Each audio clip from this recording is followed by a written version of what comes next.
हैं, भक्त हैं, सतत परमात्मा का नाम चलता रहता है मन में। एक बार गए हिमालय में गंगा के किनारे, सुंदर गंगा की धारा थी, सुंदर सुंदर विहार चल रही थी। और जैसे ही उस सुमनोहर प्रकृति को देखा, प्रकृति को देखते ही अपने इष्ट का चिंतन आ गया। मैंने कहा ना, अगर वो शाश्वत साधन सिद्ध हो जाए तो ध्यान लगाना नहीं पड़ता, जहां देखो परमात्मा का सुमरन हो जाता है। बस ये भाव, ये सच्चाई मन में बिठाने की आवश्यकता है। उपनिषद कहता है, ईशावास मिदम सर्वम यत् किंचित जगत्यात्म जगत। संसार में ऐसा कोई कण नहीं जहां परमात्मा नहीं। ऐसा नहीं कि परमात्मा इस सृष्टि को बना करके सृष्टि से अलग हो गया, नहीं। परमात्मा सृष्टि में रचा पचा है। परमात्मा ने निर्मित नहीं किया। जैसे कि एक मूर्तिकार मूर्ति बनाता है तो मूर्ति अलग हो जाती है, मूर्तिकार अलग हो जाता है। मूर्ति टूट जाए तो मूर्तिकार को कुछ नहीं होता। आपको मूर्ति पसंद आई तो आप कहो कि हमें दे दो, तो वो दे के चला जाएगा, कोई दिक्कत नहीं। तो भगवान ने सृष्टि ऐसे नहीं बनाई जैसे कोई मूर्ति बनाता है। परमात्मा इस संसार में ऐसे है जैसे नृत्यकार के पास नृत्य होता है। अब जैसे नृत्य चल रहा था अभी,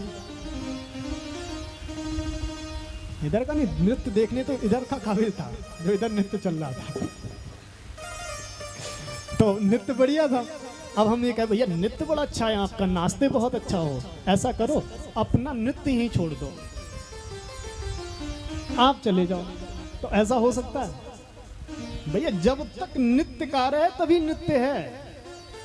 ऐसे ही सृष्टि में परमात्मा ऐसे ही रचा पचा है जैसे नृत्यकार का नृत्य है। वह नृत्य कब है? जब नृत्यकार है। सृष्टि है, संसार है, इसका मतलब परमात्मा है। और परमात्मा को जब विराट स्वरूप लिया ठाकुर जी ने, तो विराट स्वरूप में क्या कहा कि ये जो वायु है ना, ये जो हवा चल रही है, ये हवा परमात्मा की श्वास है। अब आप थोड़ा विचार करो कि परमात्मा हमारे कितने समीप है, कितने नजदीक है। किसी की श्वास आपसे कब टकराएगी? जब वो बहुत पास में होगा। तो ये हवा हमसे टकरा रही है, ये वायु हमसे टकरा रही है, तो इसका मतलब परमात्मा दूर नहीं है, पास में है बिल्कुल। बस वो उसको देखने की वो नजर चाहिए। और देवर्षि नारद की ये नजर खुली हुई है, ये दृष्टि खुली हुई है, उनका दर्शन घटित हो चुका है। देखते तो जानवर भी हैं, पर मनुष्य देह की सार्थकता तब है जब देखना दर्शन में बदल जाए। जहां नजर जाए वहां परमात्मा का सुमरन हो जाए, वहां परमात्मा की याद आ जाए। अच्छा, अच्छी पेंटिंग कोई देखते हैं हम, अच्छी कोई मूर्ति देखते हैं, एक मन में कर्ता का भाव नहीं आता कि भैया कितनी अच्छी मूर्ति किसी ने बनाई है, कितनी सुंदर पेंटिंग बनाई है, कितने सुंदर इसमें कलर भरे हैं, कितनी अच्छी आकृति बनाई है। देखा मूर्ति को, लेकिन देखते ही कर्ता का स्मरण हो आता है। तो इन चलती फिरती मूर्तियों को देख के भी तो कर्ता का स्मरण होना चाहिए। भाई मनुष्य देह, मनुष्य को देख के तो ऐसा नहीं कह सकते आप कि अपने आप बन गया हो, इसको बनाने वाला कोई तो है। और इसी को शाश्वत दर्शन कहा है। जहां जिस पे नजर पड़े परमात्मा की स्मृति जागृत हो जाए, समझाना शाश्वत दर्शन सिद्ध हो गया है। और इसी में संतों की भाषा में आ जपा जप की सिद्धि कहा है। आ जपा जप की सिद्धि हो जाती है।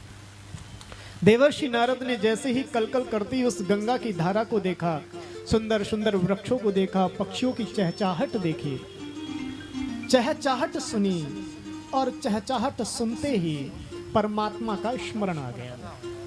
आंखें बंद हो गईं, समाधि में बैठ गए। और जैसे ही भगवान का भजन प्रारंभ हुआ, सबसे ज्यादा व्याकुलता अगर किसी को होती है तो उसका नाम है देवराज इंद्र।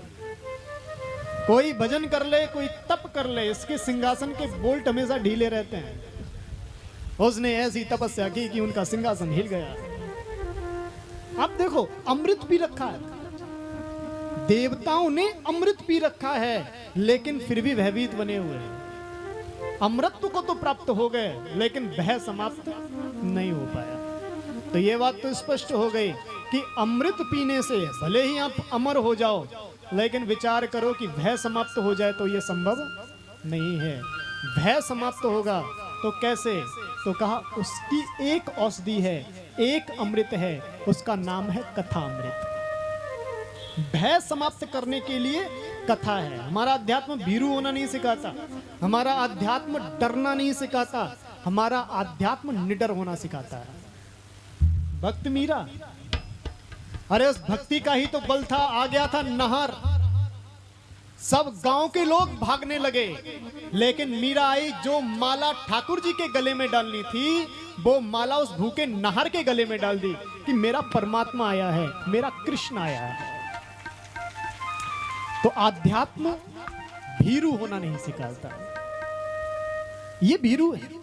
देवराज इंद्र अमृत भी रखा है, लेकिन उस सत्संग को कभी हृदयांगन नहीं किया। भगवान के पास भी ये तभी जाते हैं देवता जब कोई विपत्ति आ जाती है, और जब विपत्ति दूर हो जाती है तो देवता सबसे पहला काम भगवान को भूलने का ही करते हैं। इसीलिए इनको स्वार्थी की उपमा दी गई है। भयभीत हो गया देवराज इंद्र कि कहीं ऐसा ना हो कि देवर्षि नारद पे इतना तप का बल हो जाए और मेरे सिंहासन पे आकर के बैठ जाए।